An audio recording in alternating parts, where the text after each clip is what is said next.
Hi, good morning, students. This is Harsnath Shukla, and today I am going to take revision class for class 12th.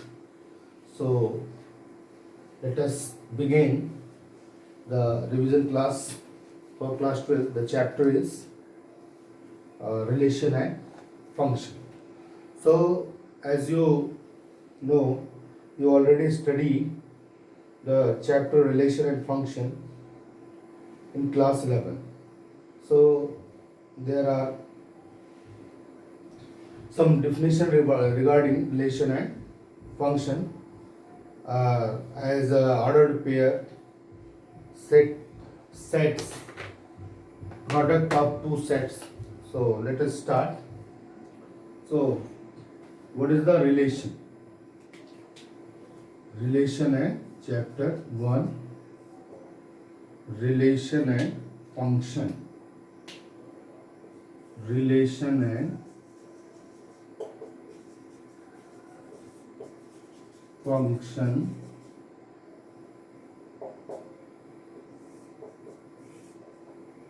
Okay, so what is the relation actually?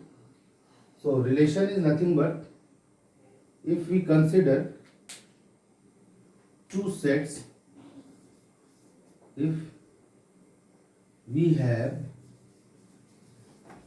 given two non-empty sets, then their product A cross B is defined as xy such that for each x belongs to x, A and y belongs to B.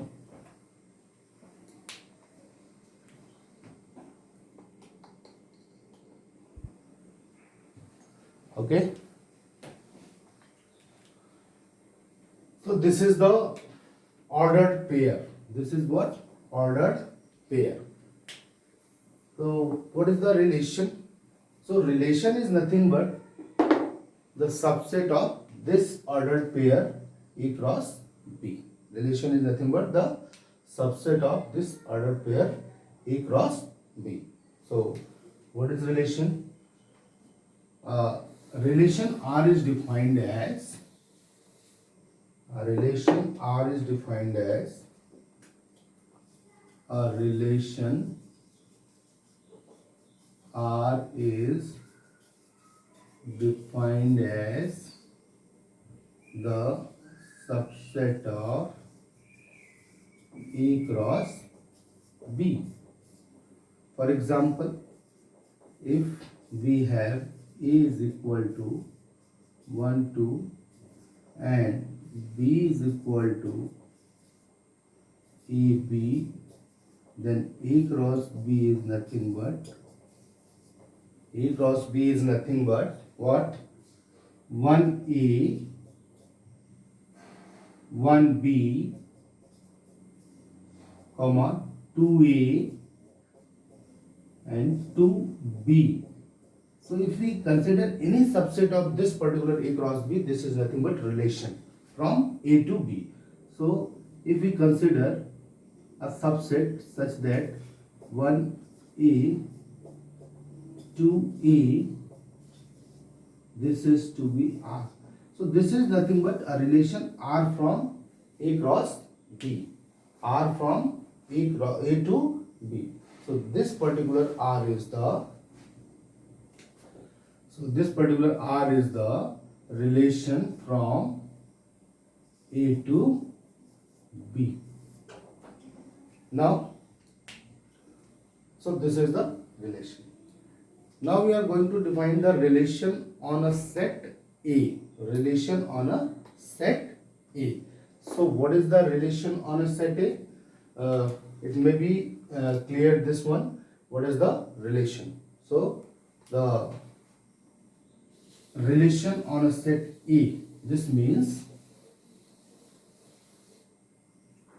relation on a set A. relation on a set A. So let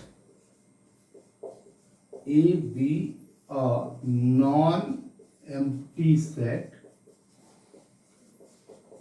then relation R from A to A, that is relation on a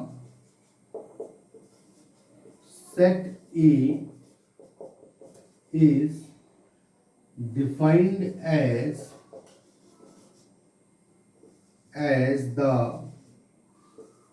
a subset of A cross A. So this is relation on a set A. Relation on a set A means let A be a non-empty set, then a relation R from A to A, that is relation on a set A, is defined as a subset of A cross A. So this is the relation on a set A. Now we are going to define the equivalence relation. What is an equivalence relation? This is in your class 12th syllabus, and this is very important part of this chapter. Okay, so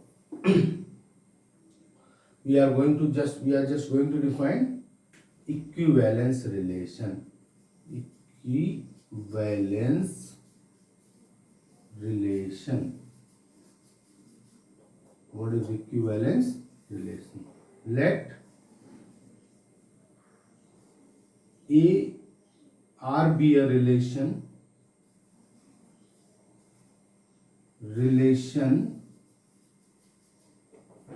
on a set A, then R is said to be an equivalence relation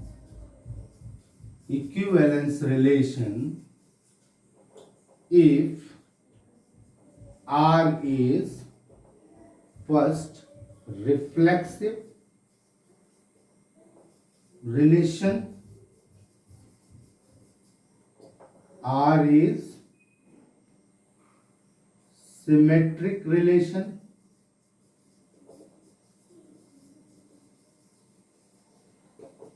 and third one, R is transitive relation.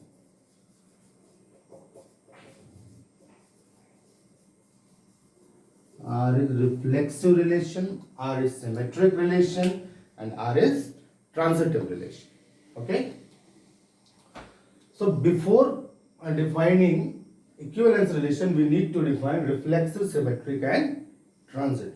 So one by one, we had to see what is reflexive relation, what is symmetric relation, and what is a transitive relation. So listen.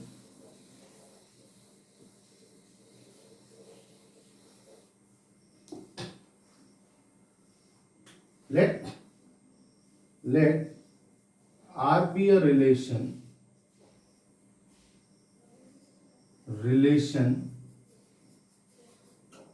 on a set A, then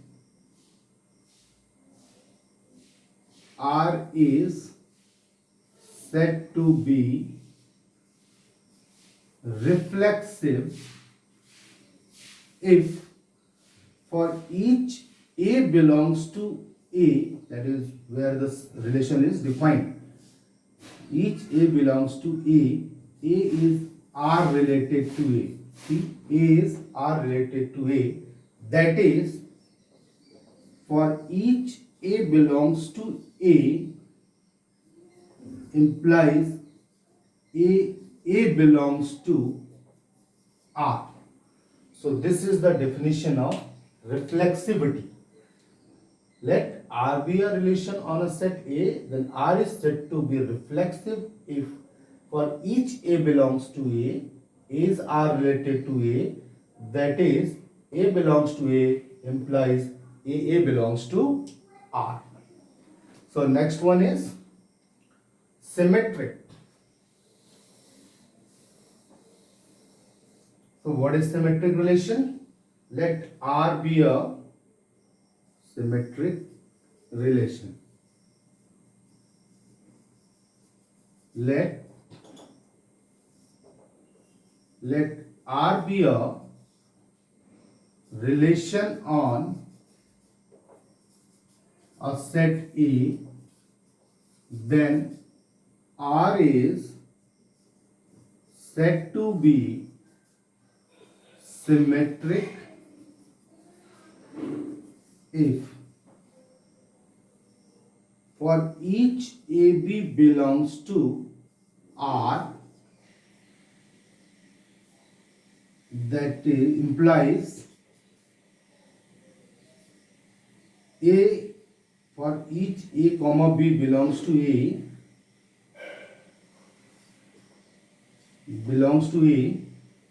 if A is R related to B implies B is R related to A. So this is symmetric relation, that is for each AB belongs to A implies A, B belongs to R, for each AB belongs to A, if AB belongs to R, this implies B comma A must be belongs to R. So this is the definition of symmetricity. This is the symmetric relation. So now we are going to discuss transitive relation. What is the transitive relation? This all things are given in the NCERT book and other books. So we just see. No need to note it down, but we just see what is reflex symmetric relation. R be a relation on a set A, then R is said to be symmetric if AB belongs to A is R related to B, implies B is R related to A. Okay. So next one, transitive relation. So what is transitive relation? Now we just see transitive relation. Transitive relation. In the same manner we defined it. Okay. So let R be a relation on a set A, then R is said to be transitive relation if R is said to be transitive relation if for each A, B, C belongs to A, if A is R related to B and B is R related to C, this implies A is R related to C. So this is the definition of transitivity. That means if A is R related to B, B is R related to C, then A must be related to C. That is, we can write it in other manner. How? For each ABC, that is, for each ABC belongs to A comma B belongs to R and B comma C belongs to R, this implies A comma C belongs to R. So this is whole about the transitive relation. And now we are going to discuss some question based on this particular topic, equivalence relation. So one by one we can see. So the first question is what? Suppose you have given triangles. You have given three triangles, three congruent triangles in a plane. Then this particular relation is an equivalence relation. So is this particular relation is an equivalence relation. Okay. So let us consider. Let question is, suppose delta 1, delta 2, delta 3. That is triangle 1, triangle 2, triangle 3. This is given in a plane. They are congruent. That is delta 1 congruent to delta 2, delta 2 congruent to delta 3, delta 3 congruent to delta 1. That is, these three triangles are congruent. So is this particular relation is an equivalence relation? So for that we can see, let suppose delta 1 is congruent to delta 1. So obviously delta 1 means the triangle is congruent to itself. That means delta 1 is congruent to delta 1. That is, A are related to A. That means this particular relation is a reflexive relation. This particular relation is a reflexive relation. In the same manner, we can see transitivity, symmetricity. So first is the reflexivity. This is the symmetricity. Suppose delta 1 is congruent to delta 2. So this implies delta 2 is also congruent to delta 1. Why? Because if a triangle is congruent to another triangle, then that particular triangle is also congruent to first one. So this particular relation is a symmetric also. Similarly, we can see the next step, transitivity. So for transitivity, we take delta 1, delta 2 and delta 3. These are the three triangles in a plane.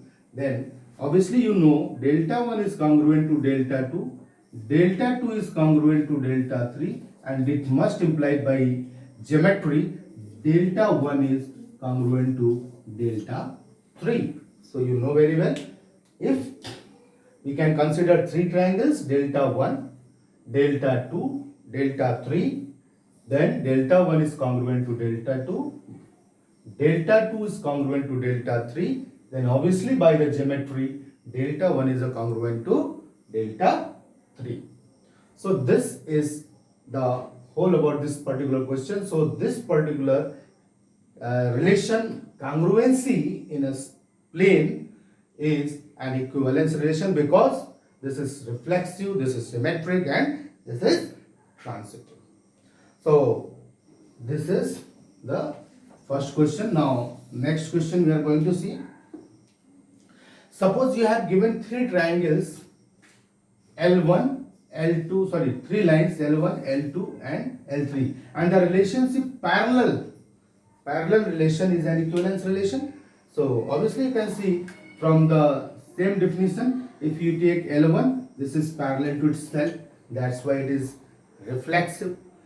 Again, if you take L1 parallel to L2, then by geometry L2 parallel to L1. So this one is symmetric also. Similarly, if L1 parallel to L2 and L2 parallel to L3, this implies L1 parallel to L3 by Euclid geometry. Okay, so this is the whole about an equivalence relation. So please try to solve some question on this particular topic. So we can see next thing next lecture. Okay, thank you very much.